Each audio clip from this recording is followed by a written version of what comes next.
Welcome back to my channel. একটু late হলো blog আসতে, এনিওয়েজ কি আর করা যাবে। চলো আজ যাচ্ছি বোনের স্কুলে অ্যানুয়াল ফাংশানে। আমি একা না, আমার সাথে মাও যাচ্ছে। তো চলো আজ কি করছি তোমাদের সাথে শেয়ার করব। আর আমার ভয়েসটা বুঝতেই পারছো, শরীরটা একদম ঠিক নেই। আমি ইদানিং নোটিস করছি আমার একটু ঠান্ডা লাগার ধাতটা বেড়ে গেছে, মানে একটু এদিক ওদিক হচ্ছে আর ঠান্ডা লেগে গলাটা বসে যাচ্ছে। তো ভয়েস ওভার করতে একটু প্রবলেম তো হচ্ছেই। চলো গল্প করতে করতে বোনের স্কুলে এসে গেছি। এন্ট্রান্সটা ভালোই ফাঁকাই আছে আপাতত। চলো এখানে কার্ডটা জমা দিয়ে ভিতরে যাই। তো ভিতরে গিয়ে ভাবছি লোকজন কোথায়, কেউ কি আসেনি? এত ফাঁকা ফাঁকা কেন? স্টুডেন্টদের 9টার সময় চলে আসতে বলেছিল, তাই ওরা সকালেই এসে গেছে আর এখন বাজে 2টো। বোন তো ফোন করে করে মাথা খারাপ করে দিয়েছে কখন আসবি করে। তো ফাইনালি আমরা পৌঁছালাম। বোন অনেক করে বায়না করেছে, ওর অ্যানুয়াল প্রোগ্রাম যেহেতু একটা মিনি ব্লগ করতেই হবে। বলো না করে কি পারা যায়। ভিতরে গিয়ে দেখলাম কয়েকটা স্টল বসেছে, ভালোই হলো, খিদে পেলে খেয়েও নেওয়া যাবে। সবই ভালো ছিল, একটা তিরপল লাগালে না বেশি ভালো হতো, কারণ যতই শীত হোক রোদটা কিন্তু ভীষণ চড়া ছিল। তারপর দেখি অনেকেই ছাতা খুলে বসে গেছে। কি করবে আর, এত চড়া রোদ, ছাতা না খুলে কি থাকা যায়?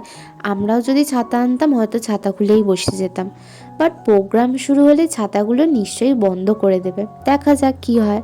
এত রোদ দেখে আমি তো ভাবলাম বাড়ি গিয়ে মাথা ধরেই বসে থাকতে হবে। আমার যেহেতু মাইগ্রেন আছে, তোমাদের যাদের মাইগ্রেন আছে তোমরা তো এর কষ্ট জানোই। আর ওই যে দেখতে পাচ্ছ দূরে জানলায় আমার বোন ওখান থেকে উঁকি মারছে। ওদের তো পুরোটাই কাজ, ওরা ভিতর থেকে কিছুই শুনতে পাচ্ছে না। চলো প্রোগ্রাম শুরু হবে, স্যারেরাও অ্যানাউন্সমেন্ট করতে উঠে পড়েছেন।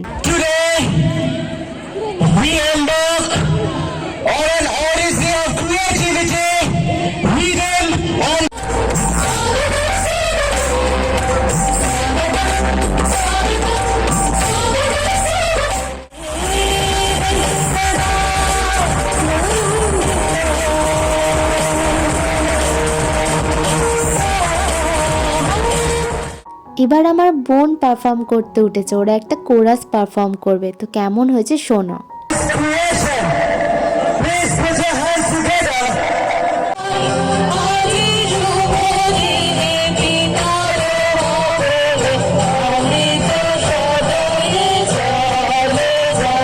এখন পারফর্ম করছে নার্সারির বাচ্চারা, আর পেরেন্টসরা দেখো কতটা এনজয় করছে। ইউটিউবের কপিরাইটের চক্করে তো বেশি ভিডিও দিতেই পারছি না আমি, কারণ বেশি গানের ভিডিও দিলে কপিরাইট তো কনফার্ম। এনিওয়েজ রোদের মধ্যেও কিন্তু এনজয়টা ভালোই করেছি। আমার একটা ছোট্ট ভাইপো স্টেজে উঠে এতই ঘাবড়ে গেছে, সে তো ভ্যাঁ করে কেঁদে দিয়েছে। শেষে একটা সিনিয়র ভাই আর কি ওকে থামালো।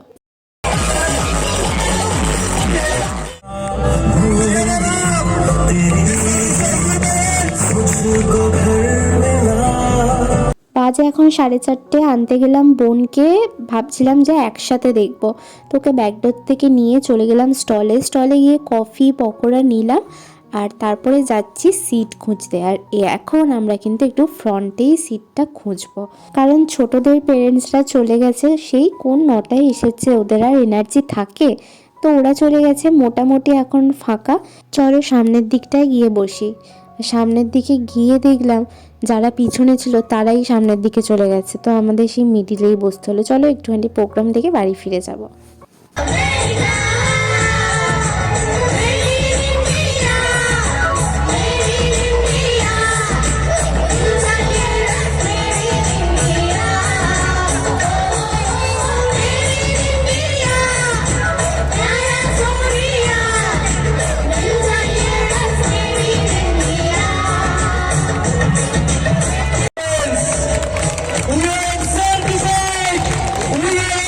তারপর একটা জিমন্যাস্টিকের পারফরমেন্স হলো, আর এটা ভীষণ সুন্দর হয়েছে। আর এই মহিলাটি কেন যে মাঝখানে দাঁড়িয়ে ভিডিও করছে বুঝতেই পারলাম না। চলো একটু কেটে কেটে তোমাদের জিমন্যাস্টিকটা দেখিয়ে দিই।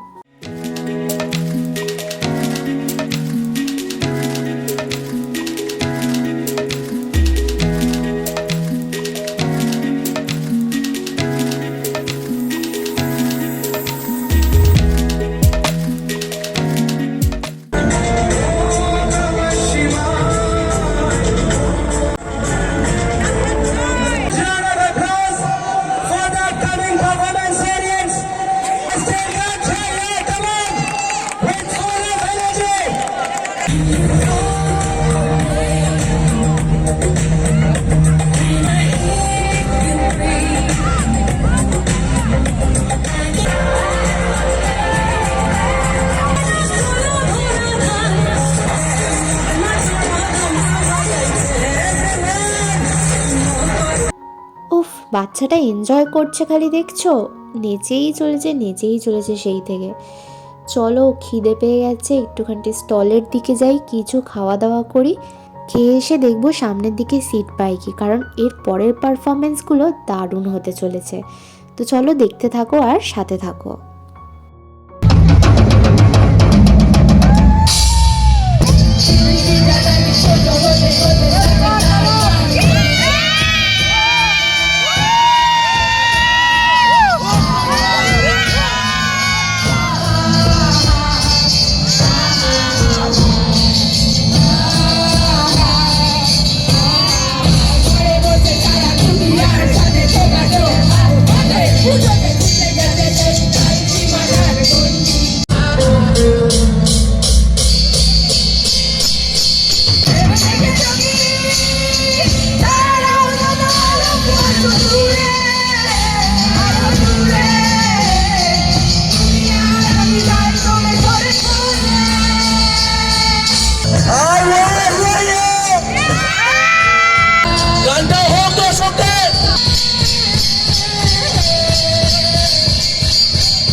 কি মারাত্মক সুন্দর গাইলো না গানটা। চলো, এবারে ওদের 12th ক্লাসের ছেলেরা ডান্স পারফরমেন্স করবে, আর এটা দেখেই বাড়ি চলে যাব।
गुड बाय गया से